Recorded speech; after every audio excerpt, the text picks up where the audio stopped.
Pochettino's Chelsea completes the double over Tottenham Hotspur in the Premier League. You ain't so tough with that bad boy talk. I'ma get it how I'm living, I'ma walk the walk.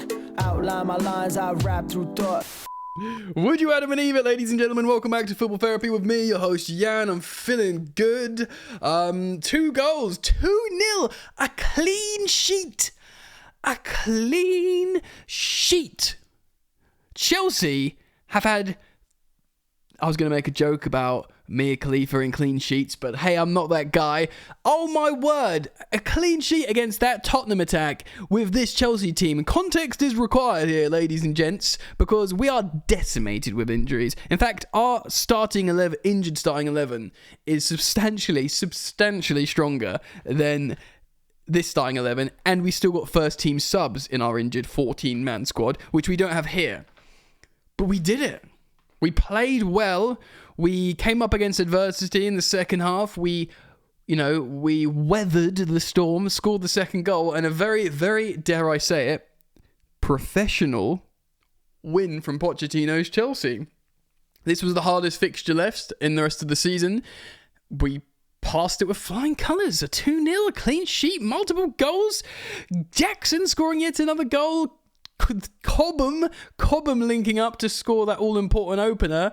Conor Gallagher, of course, had his tifo in the crowd surfer. I'm not going to get into that social media nonsense. He's a player that's trying hard for Chelsea. He cares about Chelsea. He's been playing well. He got a tifo. It ends there. Done. Other players will get banners and flags and tifos. Done. He might go in the summer. He might not. He got a tifo. Great. He got a crowd surf. It was good. It's a nice thing. It's positive. Don't get wound up by it. I've accidentally gone into that. So, great result. We're going to talk about it here today, friends. Thank you for joining me, mate. It's going to be a good day tomorrow. Heck, it's going to be a good weekend and week, generally. Great performance. Great result from the boys. And look, man... Tottenham had a couple of injuries, but listen to they had Vicario, Van der Ven, which is and Romero, Pedro Porro. The only weakness is in their back line, they didn't have a proper left back that they'd want. So they played Emerson Royale, who's played all kinds of defensive positions, so that's not really a weakness.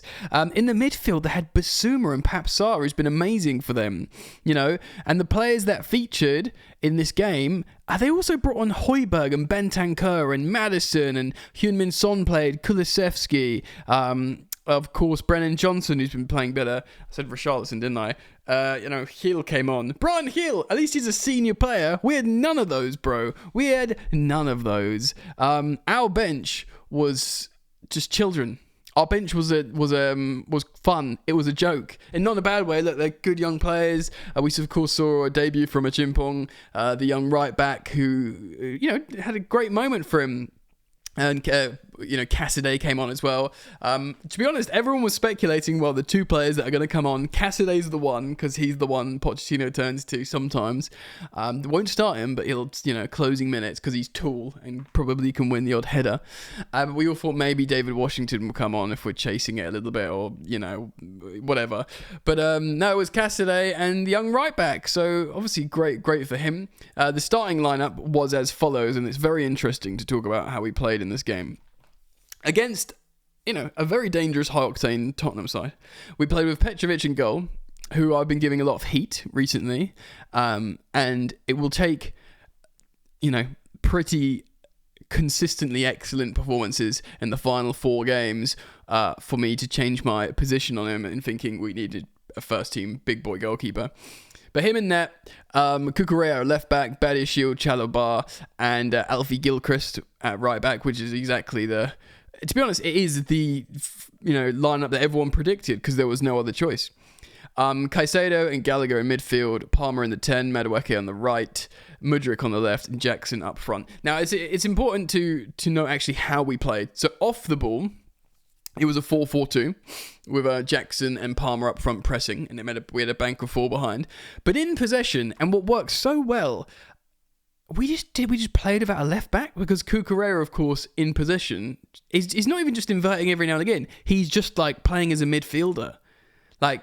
Cucurella only only plays as a left back in certain phases off the ball. But often he is in the midfield. Like, he was a midfielder. Do you know what I mean? Which is wild, but it's working. And, give Pochettino his flowers, some innovation there, and it's working, and he deserves credit for that. And if something works and it's a tactical innovation, you've got to say, well done, Gaffer. But when Cucurella went into midfield, it's not like Badiashile was going really out wide and we were playing a back three. It was kind of like we just didn't have a left centre back. There was a vacant spot there. In fact, we were playing the whole game like on the right side of the pitch, with maybe just Mudryk sort of floating on the left flank to offer an option. Like, everything went down the right, which is crazy and doesn't feel like it should be able to work, but it absolutely worked. And what we ended up doing was just overloading the right flank against Emerson Royal playing left back, which of course was their weak point, their chink in their armour in what is a strong Tottenham side, by the way, going for Champions League football. Ultimately, Emerson Royal was given nightmares by the combination of both an informed Noni Madueke and a sensational Cole Palmer. Just incredible. It worked really well.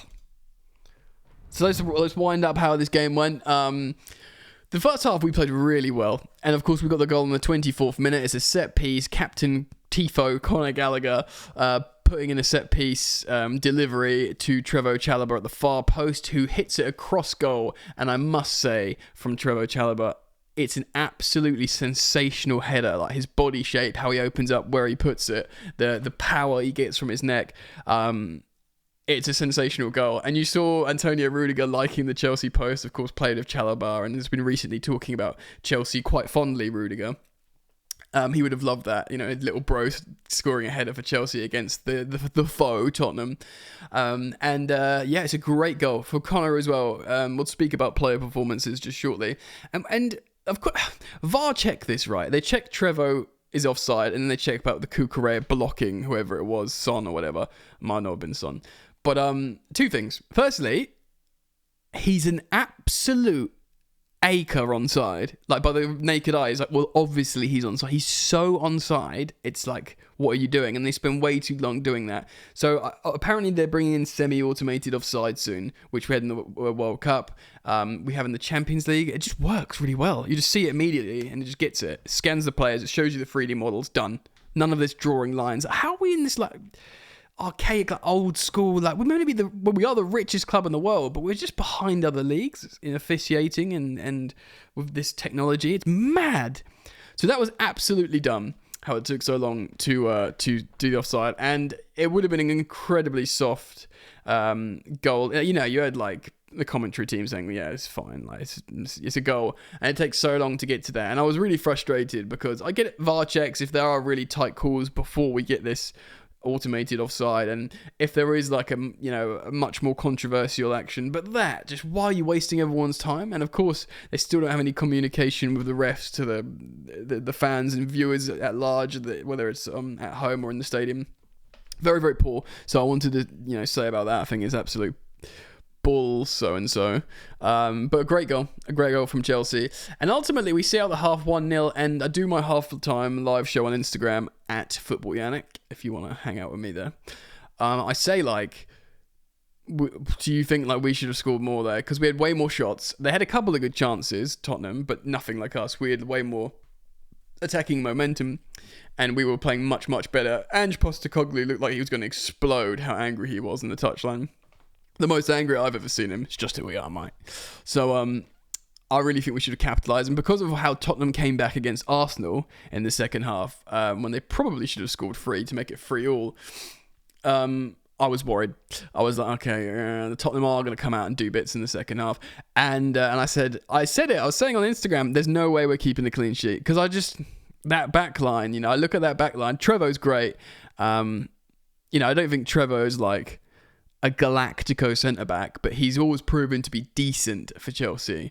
But, that's it. Do you know what I mean? You got a young, like, central defender who's a bit more no-nonsense playing at right back, but he's not like, Gilchrist might become an excellent player. But do you know what I mean? You look at the back line and you just think, against that Tottenham attack, like especially against with our recent record.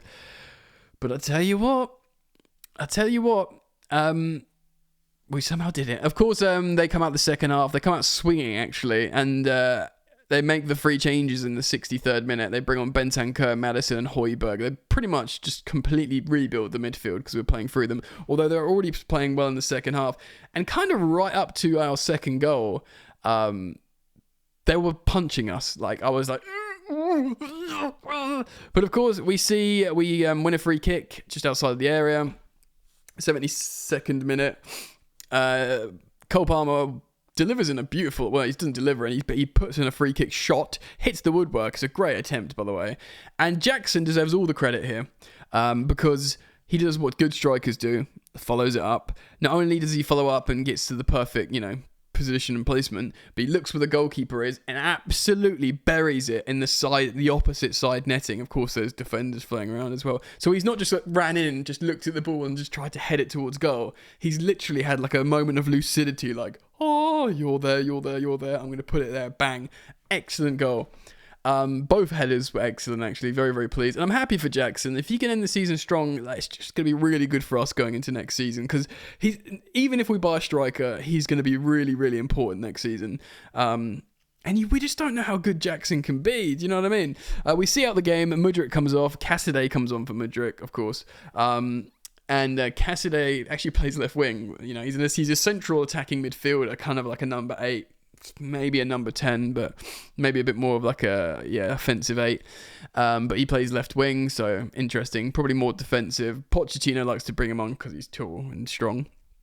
Of course, we saw a debut for Josh Achimpong, and he made a couple of good clearances as well, which was good for the young right back, 17-year-old. Excellent, positive story. And then we see a late stoppage time substitution for I can never say his name, Torianian.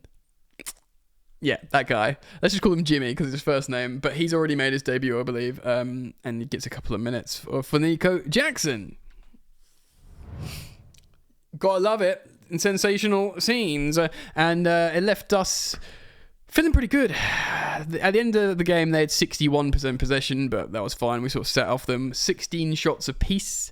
We had way more dribbles, 13, because that's what we had, like Palmer, and of course Noni Madueke was really feeling himself. Won double the amount of their aerials, which is great. And of course, we had more tackles because we had slightly less possession. Well, a bit less possession. So who played well? Well, I'm very, very pleased with Petrovic. Again, I'm not sold on him. I do feel bad for him for not just the defence in front of him, but indeed like the midfield and the structure in front of him often like lets him down. But I don't think he's... I know it's going to sound so lame, but I don't think he's kind of got like this aura. I think there's something really important about very good goalkeepers. Like Alisson's got it, Martinez has got it. Courtois had it a bit, but Courtois was just sensational in ability. Cech obviously had it. Like loads of the other greats, do you know what I mean? Like Neuer has it. I don't think Georgi Petrovic has got it. He might grow into a great goalkeeper, but he'd have so much to prove to me. I keep saying like this $14 million MLS keeper shouldn't be a Chelsea first team starter. And I sort of I know that's reductive, but there's something to that. But like, anything can happen. Maybe he can prove me wrong, but he started well. He went off the boil. He could find a bit of form again. Let's see. Cucurella, great as this sort of inverted midfielder. When he's not flying down the left-hand flank, he's just really effective and he's fighting for the cause. And just, I don't want to say incredible, but I'm really thankful for his service. Which sounds like he's like a war veteran. Thank you for your service. But Chelsea's been like the trenches, so it feels a little... God, I'm sweating. It's hot in here. It feels like, because we've been in the trenches, that he's providing a service and trying hard and fighting for the cause. But with this new tactical innovation of playing in midfield, I'm very, very pleased. Badiashile, so much better. He had a couple of scary moments, conceded a dangerous foul for a free kick, but so much better. Chalobah, the best of the lot in the back line, scored the goal, he was the leader. He was behaving like Thiago Silva.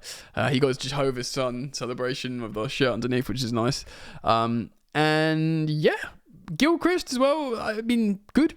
He's no nonsense, Gilchrist. Again, a bit like Badiashile, there's like one or two dangerous fouls he conceded, but... yeah, he it had to come off, which gave Chimpong his debut and actually looked pretty good in the few minutes he came on. But Gilchrist solid, but he's, like I said, he's not a dynamic right back. He's not trusted to play at centre back, even though he is a centre back. But he's very much doing a job at the moment. The midfield, Caicedo, solid, not as